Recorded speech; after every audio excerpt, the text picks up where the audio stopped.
Salam alaikum, chers élèves. Aujourd'hui, on va entamer un autre exercice concernant les efforts hydrostatiques maintenant sur une paroi courbe. Si je vais prendre ce portail, j'ai un portail, gate, OA, représentant une paroi courbe, qui est partiellement immergée. L'eau, elle est là, elle est au-dessus. Elle est à une certaine hauteur D. D'accord? La courbe de portail, elle est donnée par l'équation y égale cx carré. Qu'est-ce qu'on demande dans cet exercice? On demande, premièrement, de déterminer l'amplitude et la ligne d'action de la composante verticale de la force hydrostatique qui s'applique par l'eau sur la partie immergée de notre portail. Deuxième question, quelle doit être la force horizontale que je dois moi-même appliquer au point A pour équilibrer ce portail? Et la troisième question, quelle doit être la force maintenant verticale que je dois appliquer au point A pour maintenir ce portail en équilibre? Et finalement, une conclusion. Première question. Quelle est l'amplitude et la ligne d'action de la force verticale appliquée par l'eau à une certaine hauteur D qui s'applique sur le portail? Pour répondre à cette question, on doit appliquer les lois. On sait que la composante verticale de la force hydrostatique, elle est donnée par FV intégrale de P dAY, parce que je suis dans l'axe Y. Je remplace et j'obtiens ρGV. C'est-à-dire que je dois calculer le volume de l'eau qui est directement au-dessus du portail, sur la partie immergée, bien sûr. Pour ce faire, je dois prendre une colonne différentielle, cette colonne qui est là. Donc le volume élémentaire, c'est quoi? C'est dx fois d moins y, c'est la profondeur d moins y qui est là, et y bien sûr est donné par l'équation de la courbe cx carré, fois la largeur oméga. Très bien. Donc c'est la force de volume, la force verticale, c'est l'intégrale de cet élément différentiel. N'oublions pas, c'est ρg, d moins y, oméga, et j'intègre sur dx. N'oublions pas que y, c'est l'équation de la courbe, donc c'est cx carré. Donc je vais intégrer suivant x. Quelles sont les bornes de l'intégration ici de x? Sur la partie immergée, je prends toujours la partie immergée. C'est clair et net.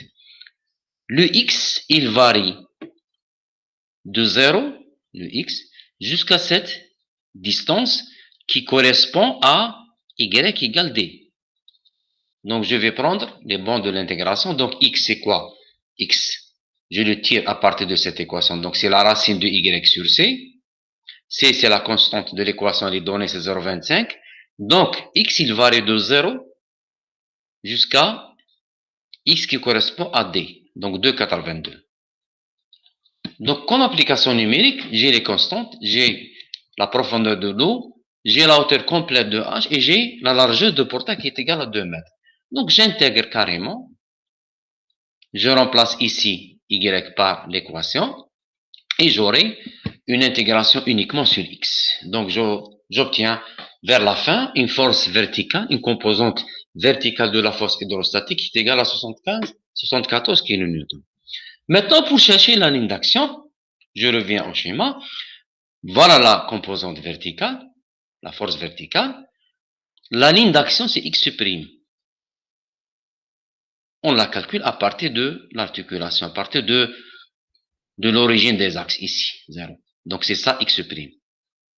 Donc on applique la même chose, c'est-à-dire le moment de cette force verticale égale sigma des moments élémentaires. Et j'applique la même équation, voilà. Le moment de la force verticale, c'est la somme des moments élémentaires. Donc le dFv, je l'ai déjà, c'est ρg d moins y, dx oméga, et je multiplie par le bras de Vx, Et je remplace de la même manière, j'aurai la valeur x' égale 1,06 mètres. Très bien. Deuxième question maintenant. On me demande quelle doit être la force horizontale que je dois moi-même appliquer au point A pour maintenir le portail en équilibre. C'est-à-dire, c'est cette force, point A. Logiquement, si je veux maintenir ce portail, l'effort hydrostatique, il est dans ce sens, il essaie d'ouvrir le portail en rouge, je dois l'équilibrer en appliquant une force horizontale au point A, une force horizontale au point A, dans ce sens. D'accord. Là, à l'équilibre, je dois chercher le moment de toutes les forces par rapport à l'articulation O. C'est-à-dire, je dois aussi calculer la composante horizontale de la force hydrostatique que je vais appeler FH. La force verticale, je l'ai déjà calculée, FV. Il y a aussi, n'oublions pas, il y a aussi la force horizontale. Comment je vais chercher la force horizontale d'après le cours? C'est la projection de la partie immergée. Voilà. Je vais projeter cette surface qui est immergée sur ce plan, qui est perpendiculaire à l'axe X, puisque je cherche la force horizontale. Donc, j'obtiens une surface plane. Voilà. Cette surface hachurée, c'est une surface plane. C'est comme j'ai une surface plane. Je vais appliquer les lois FH, c'est ρ g HG fois A, et la ligne d'action, c'est le 1 tiers du bas, c'est-à-dire c'est D sur 3. On peut le calculer par Y' égale YG plus ICG, j'aurai la même chose. En général, par expérience, dans les surfaces planes, le centre de pression, il est toujours à 1 tiers du bas, c'est-à-dire D sur 3. Et vous remarquez bien que j'ai projeté uniquement la partie immergée. D'accord? Donc la force horizontale, je vais la calculer. Elle est située à un bras de levée par rapport à l'articulation de D sur 3. Remarquez bien que la force horizontale et la force verticale n'ont pas le même point d'application, n'ont pas le même bras de levier. Bien. Voilà. J'ai cette force horizontale qui est là, elle est située à D sur 3. Je la calcule par la méthode connue, car les surfaces planes, c'est-à-dire ρg HG fois A. HG, c'est la profondeur de la surface immergée, donc D sur 2. Voilà. Et la surface immergée A, c'est quoi? C'est D fois la largeur oméga. Et j'obtiens 40 10 puissance 3. Très bien. Donc, pour chercher la force horizontale que je dois moi-même appliquer au point A. Donc, je dois appliquer les moments, tous les moments par rapport à l'articulation. Sigma des moments des forces qui ouvrent égale sigma des moments des forces qui ferment. Donc, par rapport à l'axe qui passe par O, j'ai FH, force horizontale de l'eau, l'hydrostatique, fois le bras de levée, donc c'est D sur 3, plus la force composante verticale, FV, fois X', c'est les forces, c'est les moments qui ouvrent, égale à FAH, la force que je dois appliquer pour équilibrer, fois le bras de levée par rapport à H, par rapport à O, l'articulation, c'est grand H. Donc, directement, sigma monde par rapport au point O égale 0. Donc, FAH fois H égale X' FV fois FH D sur 3. Et je tire FAH, je le trouve égal 35,035. Donc, c'est la force horizontale que je dois moi-même appliquer pour équilibrer le portail. Maintenant, si je reviens à la troisième question, quelle est la force verticale maintenant que je dois appliquer au point A pour maintenir le portail? De la même manière, elle doit être vers le haut, c'est normal, pour équilibrer, parce que ces forces, elles tendent à basculer le portail vers ce sens, donc je dois appliquer la force ici, une force verticale. On applique la loi des moments, d'accord? Donc, le seul problème, c'est qu'il y a dans ce cas, c'est les bras de levée qui changent, d'accord? Dans le cas de la force horizontale, le bras de levée, c'est quoi? C'était H. Maintenant, le bras de levée, c'est X. Et comment je vais tirer X? C'est à partir de l'équation.